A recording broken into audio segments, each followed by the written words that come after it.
જિલ્લાના કાંકરેજ બનાસ નદીમાં બેફામ રેતી ખનન થઈ રહ્યું છે તેઓ આ ટ્રેક્ટર પકડાતા સાબિત થાય છે કે ખનન ચોરી થઈ રહી છે।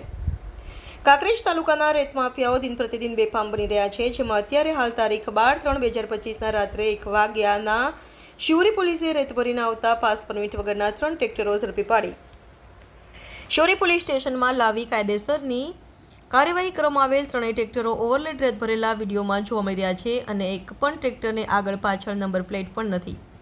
કાંકરેજ તાલુકાની બનાસ નદીમાંથી હવે ટ્રેક્ટરો બે રોકટોક વગર રોયલ્ટી દોડી રહ્યા છે અને તે પણ અડધા ડમ્પર જેટલી મોટી અને ઓવરલોડ રેતી ભરેલી દોડી રહ્યા છે, જે ખનીજ ખાન ખાતાની બીક વગર। અને જ્યારે હાલમાં તો શિવરી પોલીસે લાલાક કરી છે। બુધવારની રાત્રિના સમયે 3 ટ્રેક્ટર ઓવરલોડ રેત ભરેલ ઝડપી શિવરી પોલીસ સ્ટેશને મૂકવામાં આવ્યા હતા।